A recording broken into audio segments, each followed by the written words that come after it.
want us to pitch a full-fledged Nintendo Switch Metroid game, what would you like? Super Metroid 2. Just call it Super Metroid 2. Would you want it like sprite-based? Is it looking kind of bubbly, Link Between Worlds style? I've thought about this a lot. Of course. You need to do take some pages from Axiom Verge.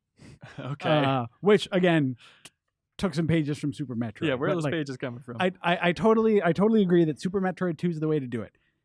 But Samus at this point I think has too much baggage. They've tried too much with her. They've tried to like turn her into a character with Metroid Other M, which like no, I mean like seriously at this point like that character is muddled enough that it's like, and keep Samus as part of the whatever. Samus can be the like grizzled bounty hunter that's like teaching the new kid how to kill Metroid. But people just want an orange Varia suit, right? Yeah, exactly. Yeah. I mean, like have it look basically the same, but at this point, I feel like Samus's history is too messy. Get someone new in there.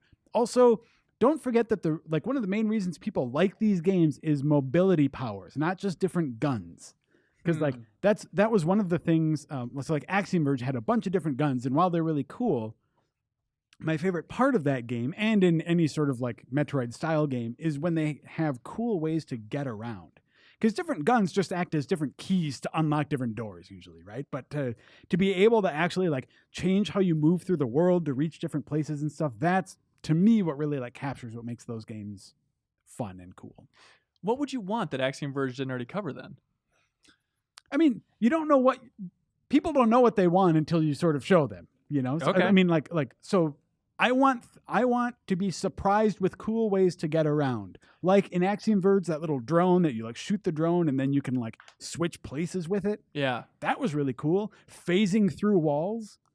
Like normally a wall in a video game means like you can't get past here. So being able to go through that was really cool. Things like that, you know, it's just... You'll never believe it, but Javy's slowly been shaking his head the entire time. No, like I don't think any of these ideas are bad. Like I'm just satisfied with like all like the games that have been inspired by 2D Metroid. I don't want another 2D Metroid because I was just happy with Axiom Verge and Guacamelee. I want another 3D one. There is such a weird trend with Nintendo and indies now where the fans have grown up to a point to be great game developers in the indie realm, and now Nintendo's just putting that stuff on the console. Like instead of making new F-Zero, they have Fast Racing RX or whatever the Switch version of that is called. Fast Racing Neo was the Wii U version. Right. Or RMX. even like, you know, Advance Wars. People have been screaming for so long they want a new Advance Wars, and now Chucklefish is making that game that's basically a new Advance Wars for the Switch.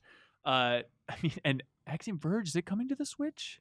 I don't know if they've officially announced that or said anything about that. But they have it on Wii U. Yeah. But certainly plenty of, you know, Metroid-inspired games are making their way onto that system eventually. Yeah, like I would just honestly rather have another Prime or like, you know, an offshoot of Prime. And, you know, to tie into the conversation that's going to be coming up on the podcast, I've seen so many people on the internet screaming this, by the way, to take that bold, directionless, in a good way, vision from Breath of the Wild and to apply that towards Metroid and that universe. Joe, you're wincing. I feel Is that not what you want? You just don't want complete freedom to explore this planet? I mean, I guess like think about how people view Ubisoft's stable of like open world things. Is that like because Nintendo did it successfully once, I don't know that that's the right move for all of their franchises. And like to suddenly think like, oh wow, Mario would be great in this big open world. Metroid would be great in this big open world. But you don't think like a Metroid Prime style game where you're just exploring a giant alien planet would be fantastic?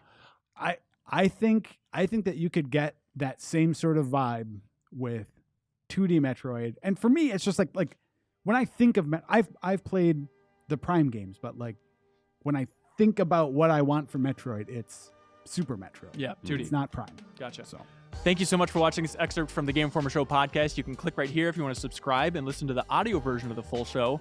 Full episodes air every Thursday, and they feature Game Informer editors sitting around talking about the biggest reviews, previews. We talk about exclusive impressions of Game Informer's cover stories. We have long-form developer interviews, everything that's great in gaming. So every Thursday, be sure to check it out.